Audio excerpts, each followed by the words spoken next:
Well, good afternoon, everyone, and welcome to Art Forum. If you haven't met me before, my name's David Sequeira, and I'm the director of the Margaret Lawrence Gallery and also the person who gets the privilege of programming Art Forum for the Victorian College of the Arts. And before I introduce our guest speaker, I want to take a moment to give everybody an opportunity to ground themselves through an acknowledgement of the traditional custodians of the land on which we're all located. For me, I'm on Wurundjeri country, which is part of the Kulin Nation. And it's, it's incredibly nurturing for me to acknowledge that for generations before the Victorian College of the Arts was thought about, or the University of Melbourne was even considered, that the Bunurong and Wurundjeri people practiced song and dance, that they made paintings, that they shared stories, practiced healing on this land. And it's, a real honour for me to acknowledge elders past, present and emerging. I also want to welcome Simone Slee as a panellist, head of VCA Art. She's going to be managing the questions after Chris's talk today, so please make sure that you log any questions into the Q&A facility at the bottom of your screen. Now to our guest speaker. Chris Bond is an artist and character who inhabits the uncanny worlds of his own invention. His fictional scenarios require him to adopt autofictive, pseudonymous and collaborative authorial personae in which he attempts to shift habitual response, experience new ways of seeing and cultivate atypical expressions. Fictional artists, writers and organisations are typically invented as a support mechanism, which provide Chris with documentary material that he appropriates and recontextualises within his painting and installation practices. Chris's work has been shown in major curated projects at the Australian Centre for Contemporary Art, the Centre for Contemporary Photography, Heide Museum of Modern Art, the National Gallery of Victoria, the Museum of Contemporary Art Sydney, and the Samstag Museum in Adelaide. In 2013, he was awarded the Arthur Guy Memorial Painting Prize, and in 2017, the Ballet Lab McMahon Contemporary Art Award and an Australia Council Art Development Grant. His work was included in the 2016 Adelaide Biennial of Australian Art and the National New Australian Art Biennial in 2017. Wherever you are, please make welcome Chris Bond. Thank you, David. Thanks, everyone. Really, it's an honour to be invited to speak today and give you all a little bit of an overview of my practice. Some of you may know parts of it. Some of you may know a little, but hopefully this will be this will open up a little bit of it for you. I'm going to share my screen, so just bear with me for one moment while I get the presentation up.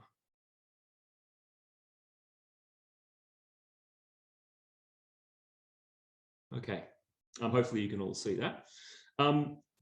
Before I begin, I'd just also like to acknowledge that I'm currently on the lands of the Wurundjeri people of the Eastern Kulin Nation as well. And I'd like to pay my respects to elders past, present and emerging.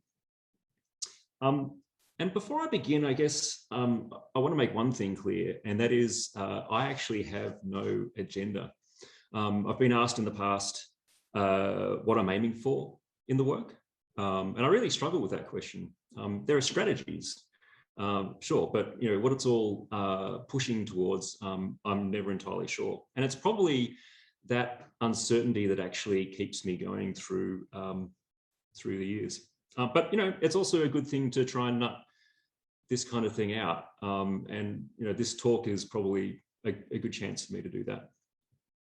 I guess if I strip back my intentions to something essential, what I really want to get out of the work is the momentary experience of making it, which sounds, let's be honest, a little self-indulgent, particularly in the age that we're living in, where everything that we do is meant to have some kind of quantifiable value.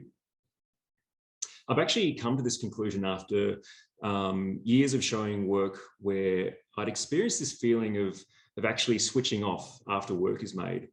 and really struggling to make it along to installing it when I've already kind of mentally moved on to the next project.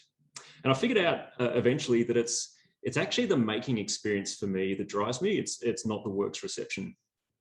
So it becomes a little bit tricky to talk about the work sometimes when I'm not entirely sure what it's trying to do. So there's a painting like this one, My Side of the Mountain, for example, which it's basically a painted facsimile of one of my favorite childhood books about a boy who was roughly the same age as me when I read the book, who happened to also resemble me, particularly in terms of haircut at that time, who ran away from home and lived in a tree trunk. And it was a fantasy of mine for a long time to live like him. But does this painting really need to exist? What's it trying to do? And why do I work with mirrors? Why paint something like this? So anyway, I thought let's have a look at a few things, hopefully to make some sense of this. And I'll begin with some of my influences and hopefully provide you with a little bit of context to the way that I work. So you probably recognize this image from the X-Files, 90s TV phenomenon about two FBI agents that investigate paranormal phenomena. This was a huge influence on me as a teenager, especially, and nothing was more influential than that poster that you can see there in the background. I Want to Believe, which I actually had pinned to the back of my bedroom door for many years. That phrase, I want to believe, speaks to me of the desire that we all have to indulge in self-deception. It's a self-hypnotic phrase. It's about bringing yourself into an open space, separate from the reality of what's actually going on around you, and imagining a kind of fluid subjectivity where the belief in an imagined reality actually helps in a strange way to construct it. This is what I'll try and open up a little bit during the talk today. So really, I've spent most of my life actually indulging in these sorts of mental gymnastics to try and convince myself of the reality of something that is in actuality just an artifice, something that I've just constructed. And to kind of activate this sort of thing, to be able to experience these fictional worlds, you need to lose yourself a little. And I think we all have that capacity, whether we're reading or watching or making, to switch off to the artifice of something, to lose your judgment, become absorbed, and perhaps ideally experience some kind of change after the process. So to lose myself, I need people and places and stories to act in my place. And sometimes these people are entirely fabricated, like this guy here, in complete opposition to my usual way of doing things. Or sometimes the character may share my name and some of my attributes, but not be entirely identifiable as myself. So anyway, this guy here, Tor Rasmussen, who also goes by the name of Kraken, was a major part of my life and art for a number of years. He's an invention of mine, someone that I've built from scratch, but he's modeled loosely on some of the people that were involved in the Norwegian black metal scene in the early 90s. I acted as him and got him to interact with me. We had conversations, we had confrontations, and eventually I had to get rid of him. But he was a positive influence, despite some of his poor behavior. And he helped me through the PhD that I took on a few years ago here at the VCA, and actually contributed to a number of bodies of work, which I'll show you through later today. The reason that I invent these people is that I want something different to emerge from me that's unlikely to occur if I just engage in my practice as a kind of passive observer. And I think most artists aim for this kind of active engagement with their practice. But where I differ, I guess, is probably in the strategies that I take to enable this to happen. because I found without these strategies, I find it really hard to find a way into making work. One other thing that's always bothered me as an artist, and probably this may be something specific to painters, I'm not sure, is this notion of self-limitation.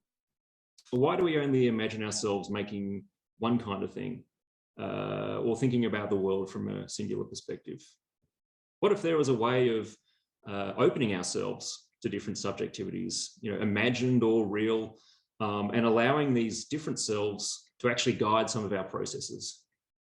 And at some point, hopefully get some bleed going on between those imagined voices and our own, and perhaps change the way that we see the world. Perhaps that's my aim. So some of my favorite writers do this when they write. They temporarily become someone else. Bret Easton Ellis, his book Luna Park on the left here of the screen, is the author of this book, but he's also the central character, who happens to be a writer who shares Bret's name and actually shares quite a bit of his personal history. This kind of twisting of self and invention appeals to me in that it offers an opportunity to experience a multitude of subjectivities.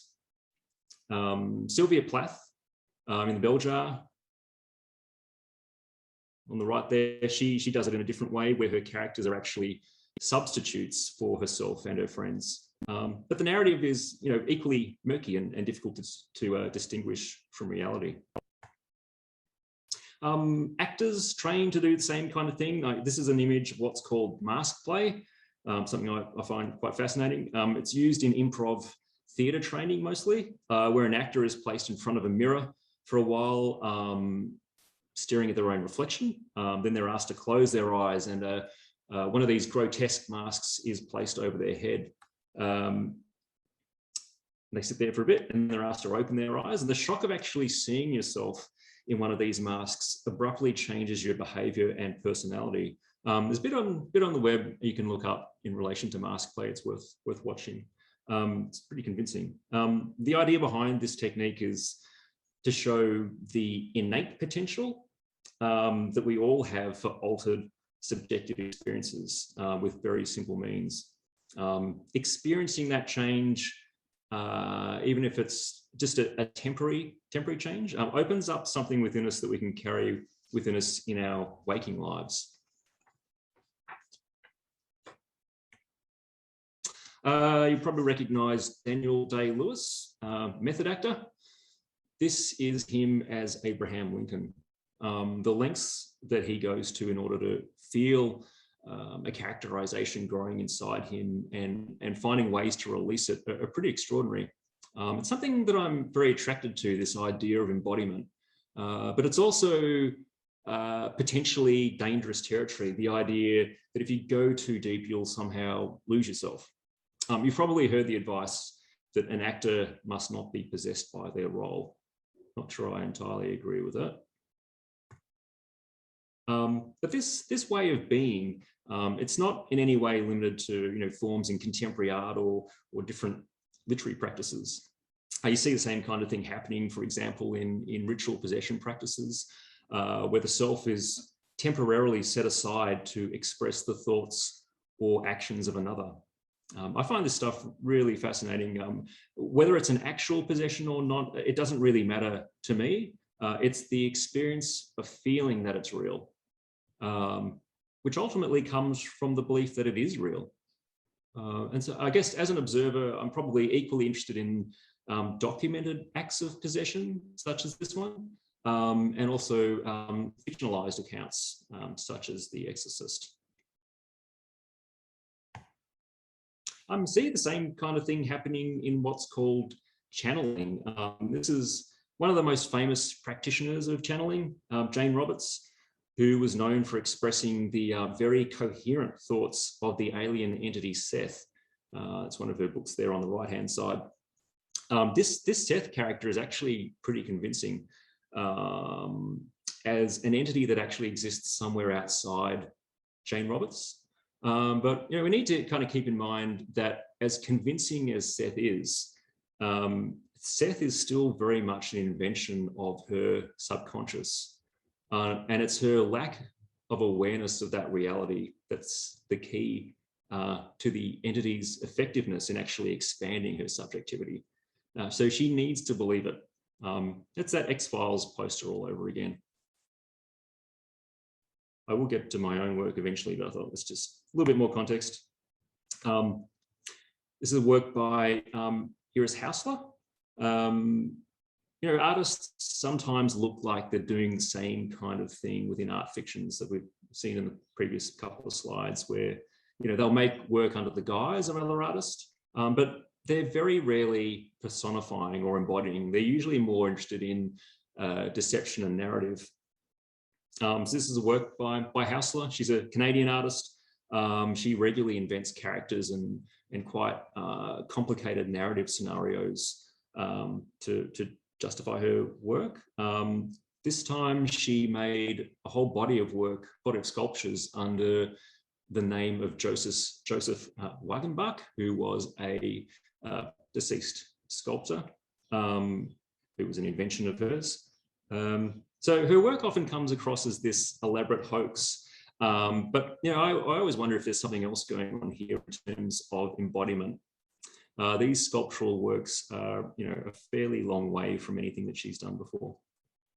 So I guess, you know, the crux of this is that I'm more interested in getting myself personally involved in processes. To believe that an entity outside your own mind or body is temporarily taking control of decision-making does require a fair bit of self-deception. And from the research that I've done, the easiest way to get there is to actually enter a trance-like state where you're able to switch off conscious control. So I use a variety of self-hypnotic tools to kind of get me into that state of mind, to allow those sorts of experiences to happen. I'll provide myself with props or equipment to help trigger a characterization.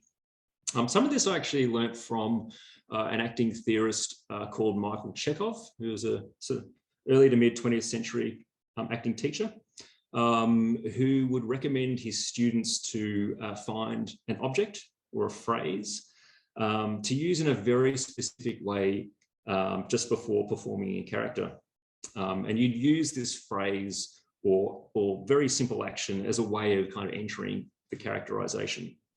So this cane, which I actually made for an earlier unrelated work, was brought in for this purpose. I'd smashed the end of it into the concrete floor at home in the dark as a way of channeling that Tor Rasmussen character that I showed you a little earlier.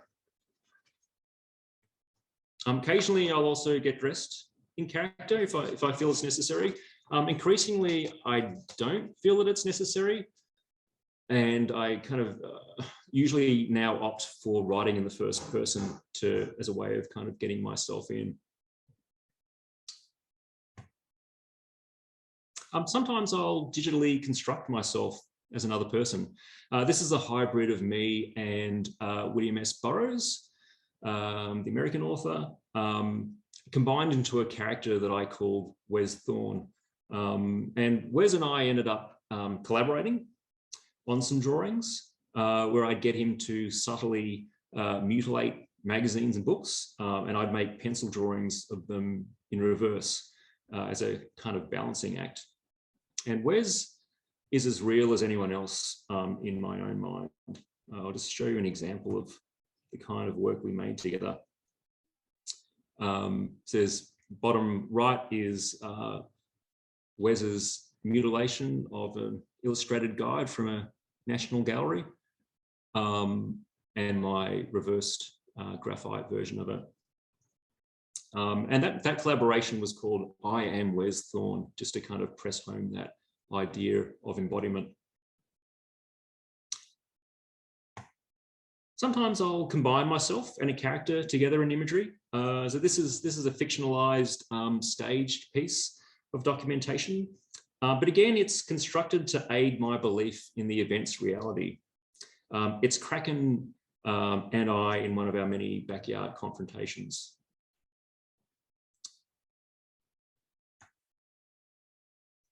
One of the other things that I like to do is have these email conversations between myself and a character.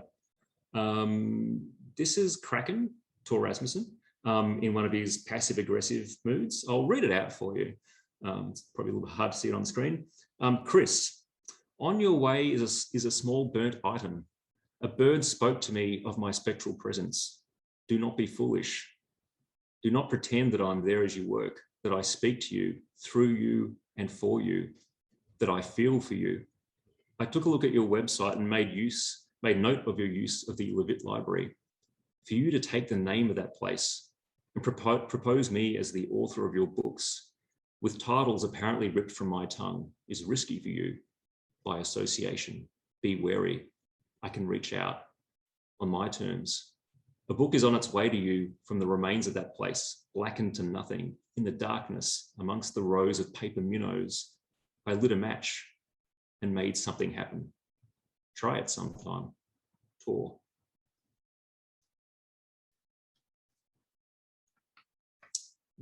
Get back there. So I guess a lot of this email makes reference to events that took place during Tor's stay with me.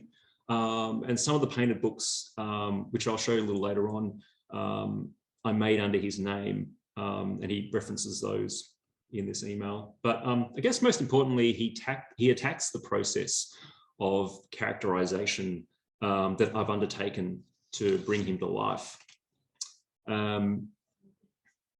I mean, as he should, because, you know, essentially I'm using him for my own gain. There's a kind of, you know, again, a realistic twisted logic at play here. So most of my work begins with a fiction, often in the form of a short narrative as a way of getting started. And it's the first point along the way to becoming absorbed within a work and eventually, hopefully, losing part of myself. But it's not necessarily a prerequisite. So sometimes I found that there's no need for anything else other than the experience of applying paint to canvas. That's enough sometimes. If I can find the right subject, I'll lose myself in it. It's rare, but when it happens, it's a pretty wonderful thing to experience as an artist. It happened during the making of this work, which combines 7 found images of lightning strikes into a kind of an exaggerated event. I have a few memories of the early parts of making this work, but the rest is a little bit of a blur. I just got so absorbed in it that I reached the end of it without actually much of a sense of how I traveled there. Like driving a car down a familiar route. It's a dissociative experience, a deep daydream. And it's something that changes you subtly, you know, below conscious awareness. And that's the feeling that I'm looking for when I inhabit a character. It's the same kind of thing. So sometimes I'll put myself as a character within a painting. Like this one, where I got my partner to take on the role of an invented stalker and hunt me down. I'll just try and see if I can zoom in on it a little bit. Here we go. And what I got her to do was to personify this Carl Weiss character and write me some cryptic and threatening emails. And I painted it in the end in this very sort of trompe l'oeil, hyper-real, still life kind of way. Again, it's incredibly self-absorbed and a little narcissistic. But you know, this is the reality of the world that I inhabit. It doesn't stretch all that far. The more often you use yourself as an imagined character, the more fluid your identity becomes. You know, and you start wondering, who are you exactly? Who is this Chris Bond? Is he me, or is he someone that just happens to share my name? So Chris Bond becomes some kind of dissociated metaphors. He works for me, you know, sometimes with me, sometimes against me. He's an author. He's an artist. Sometimes he's a little bit of a loser, sometimes a bit of a show-off. He shares some of my characteristics, but he's never entirely me, or is he? As people, I like to think we're all kind of actors within our own worlds. We're part invention, trying to find ways of initiating and activating things. Maybe it's a survival mechanism. I'm not entirely sure. So, what's the point of working like this? Where is it actually headed? And I guess the answer for me is that the work doesn't really need to do anything. Sometimes for me, the less it does, the more valuable it is. The more internal referencing it has, the smaller the locus of the work.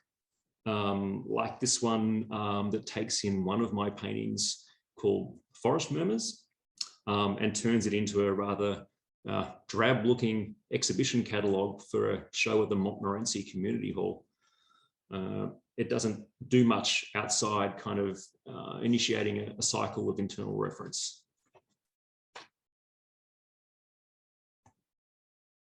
Some of this thinking is driven by what I read, and this is a book by Mihaly Csikszentmihalyi that talks about trying to find the optimal level of engagement in a task where the self gets lost and you're enriched by the moment of making or doing.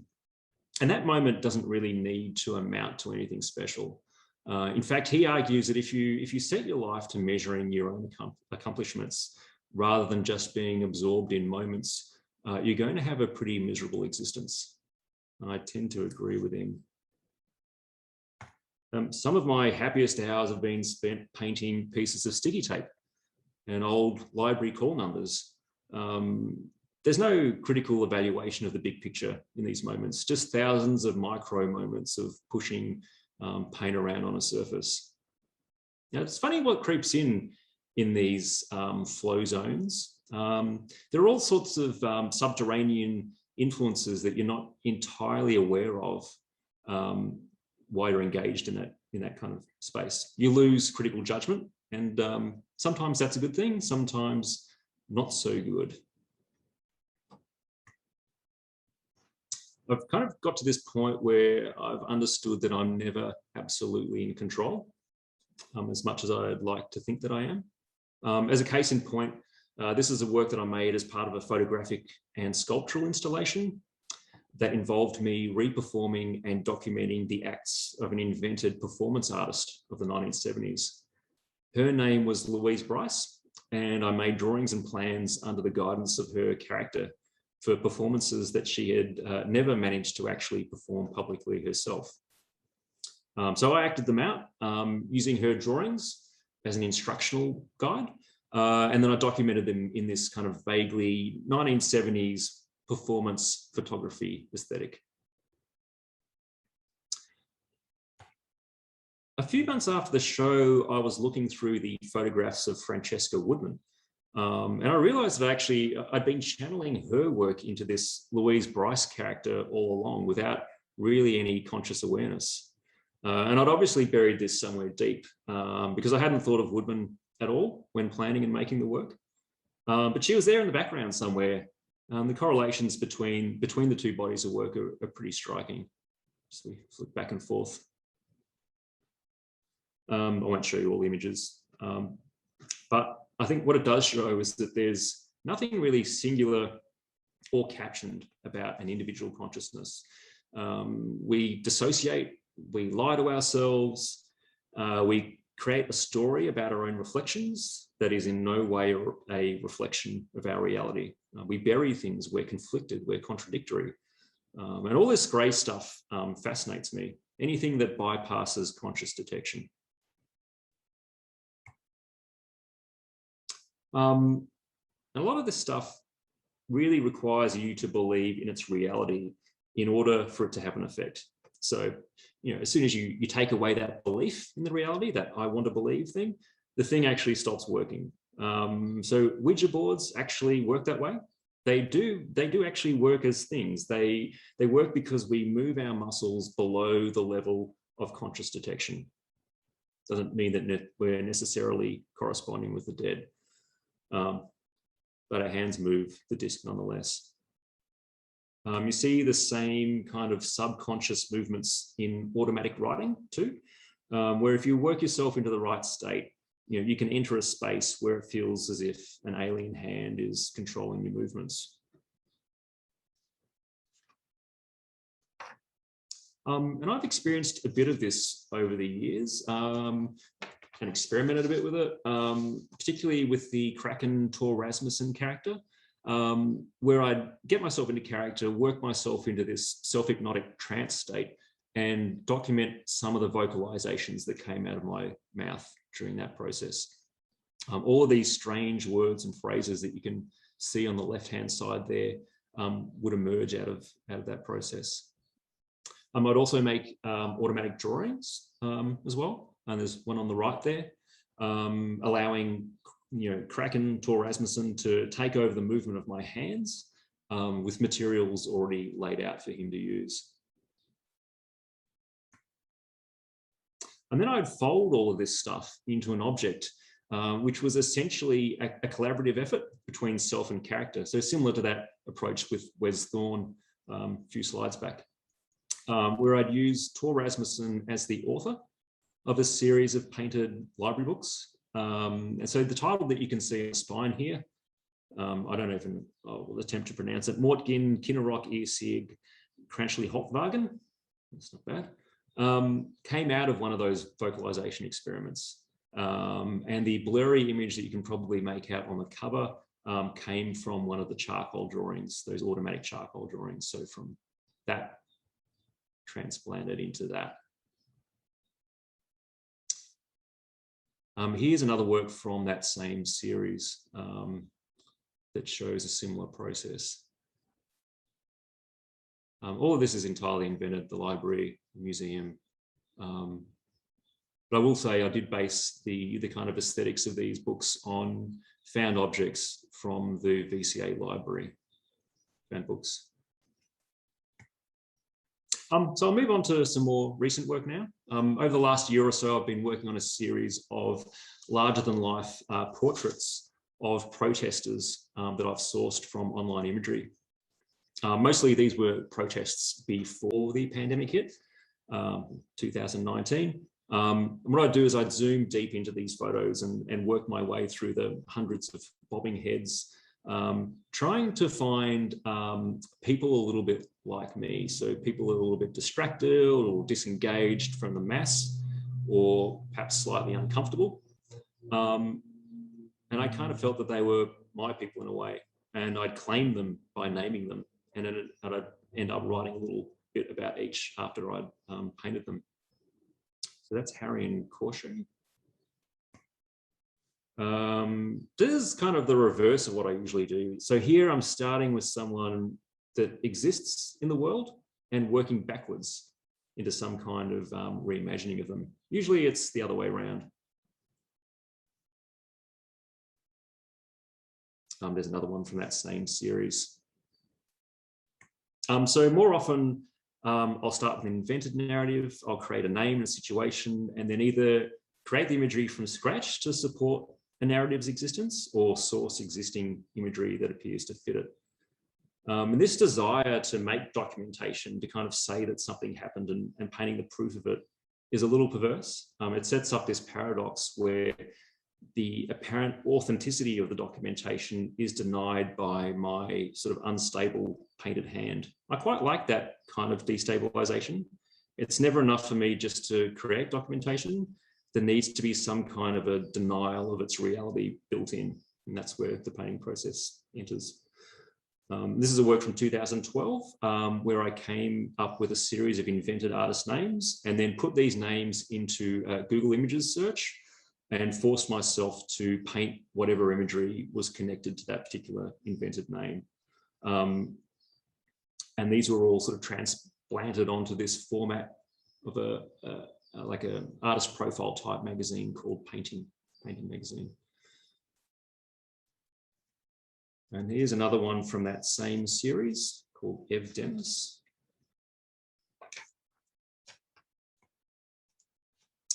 Quite often these forms of documentation show intense wear, and there's a romantic pull towards decay and distortion within my work, and this idea of fixing something in time, arresting that decay through the painting process that perversely will eventually rot too.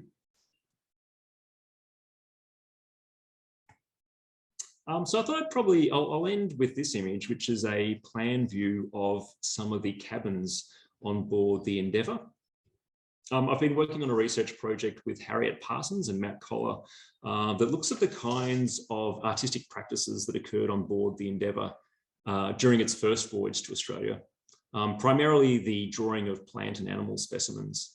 So this is all about trying to figure out art history from a practitioner's perspective, and as much as we can, putting ourselves into the shoes of those on board and testing out various theories around collaboration and attribution. And to get the most impactful sense of this, I'm in the process of actually building a life-sized replica cabin that two of the artists on board the Endeavour, Alexander Buchan and Sydney Parkinson, worked within during the voyage to get a better sense of it as a working space. And you can see it marked with the arrow there on that plan.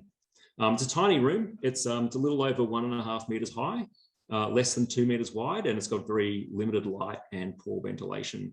And I hope to perhaps eventually use it as a working space for my own practice as well.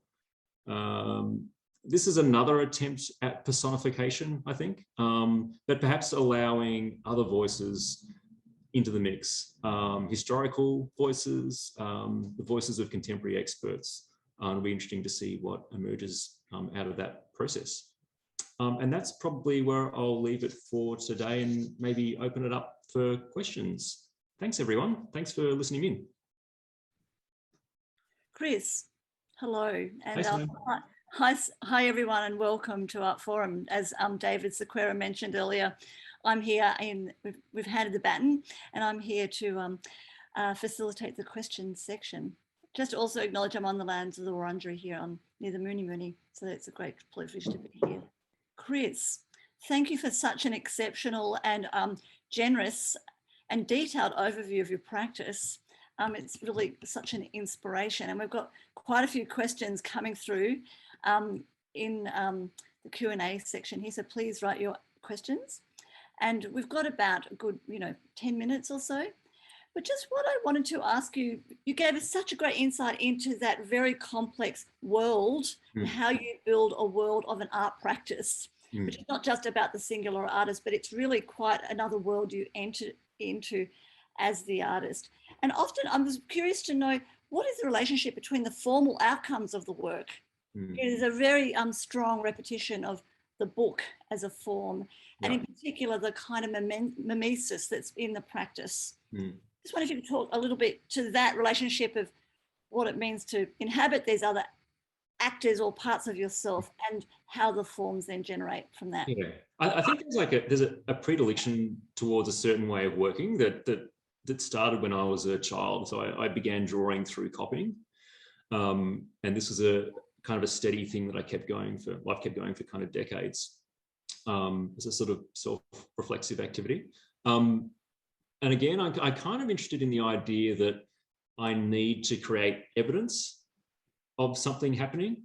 So in terms of like physical evidence that I can paint, it's sort of been limited to mostly paper documentation, stuff that I can kind of reproduce that's been previously printed on paper.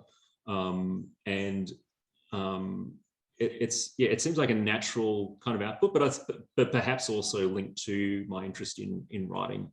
Maybe I'm a frustrated writer. Perhaps that has something to do with it. It's a difficult one to answer. I think we have predilections. We have certain abilities that we kind of seem to focus on at the expense of others. I don't know. It's just that's the way it's kind of naturally developed, which is an appallingly bad answer. No, not at all. But maybe there's something about that very subconscious level with those predilections, as you're discussing, that are brought to the fore in that space of questioning yourself. I mean, what's really valuable to me in particular is the role of uncertainty, and how the practice actually is a method of working out problems rather than solving answers or generative space in that. Yeah, creating problems for myself, because I think that part of my painting practice has always been quite controlled. And the manner in which I paint is fairly mechanic compared to other painters. So in terms of like maintaining, making it a stimulating practice, there's got to be instability. And for me, that all comes at the start of the process. That's all that unstable thinking and acting and embodiment. That's all there at the beginning. And when I feel like something's settled, that's when I kind of sit down and paint. Yeah. Yes, it's really fascinating. And there's another wonderful question here. Chris, I'm interested in your conclusions on the subconscious movements involved in automatic writing, Yep. Ouija boards, painting, etc. Yep. Have you ever experimented meeting with a psychic as a part of your research or personal explorations into the unconscious? I'm tempted. I'm very suspicious of them, and it's strange because I'm quite open to all this stuff. And I've read a lot about. A lot of my research in the PhD was essentially about self-hypnosis. I'm wary of people manipulating other people for their own advantage, and that's something that I've kind of, I've come across over the years. Yeah, I think it's kind of a larger research project in the making potentially. It's an open-ended kind of fascinating area of belief systems for me. I mean, I'm not so interested in whether you can communicate with the dead. It's more the kind of neural processes that are involved in believing that you can, and the kind of potential change that can make in you as a person going through that process. I mean, you see the effects. You see the effects of psychics revealing, personal histories or particular traumas with people, and I don't know, it can be potentially quite damaging. Yeah. But yeah, it's fascinating area. Yeah. Oh, I think this next question follows on really neatly from that, Chris. And it's so interesting to think about your ethical positioning, where you're not using other people as subjects in which to find a comment or draw from. And this particular person, Susan, here has asked, in this world that you build, are there certain characters you couldn't inhabit on ethical grounds?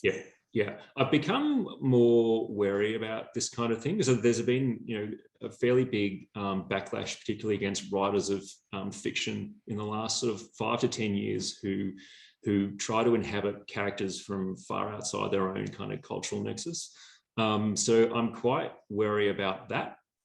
So I'll usually, opt to inhabit someone who I feel is close enough for me not to engage in like stereotypical exaggeration. So yeah, it is a dangerous area, quite a dangerous area, particularly if you're claiming people from other cultures and getting them to potentially perform things for your own benefit. I think it is quite risky.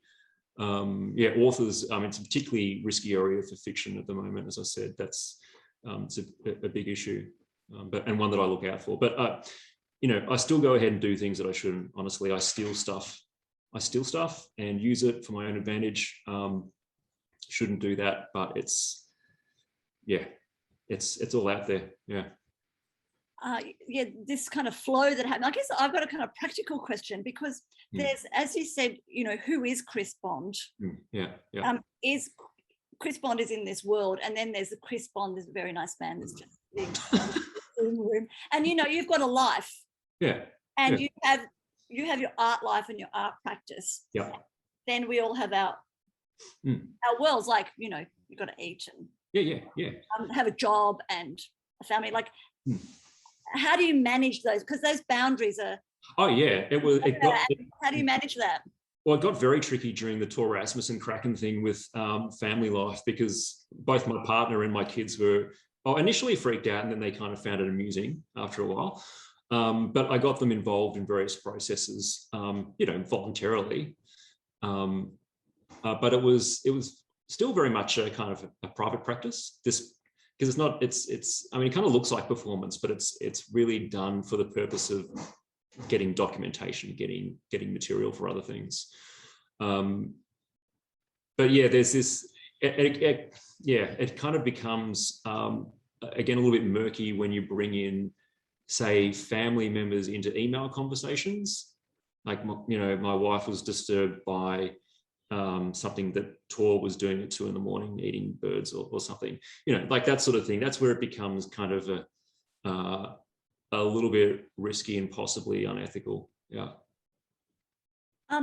I think we're probably pretty close to ending that, but I think what's so valuable, and there's another really fascinating comment here that I might just read out and end on, which is really talking about the observation of the relationship with psychiatry and how you might enter a different state, and this sense of the flow of different conditions. And anyway, just a fascinating area in which to investigate. And can I just end up by thanking you so much, Chris? There's been a lot of interest in the chat, and a fascinating and generous practice to share with us today. Oh, thanks for inviting me. Thanks, Simone. It's absolutely a pleasure. And as people know, Chris used to work with us for many years in art, so hopefully we'll look forward to him on coming back on another occasion. And again, we look forward to all of you out there in this webinar joining us again next week, this time next week at 12:30. And we really appreciate the time you've taken to come today. Try and get some sunshine. Yeah, it's a good day for sunshine. Yeah. Lovely. All righty. Thanks, everyone.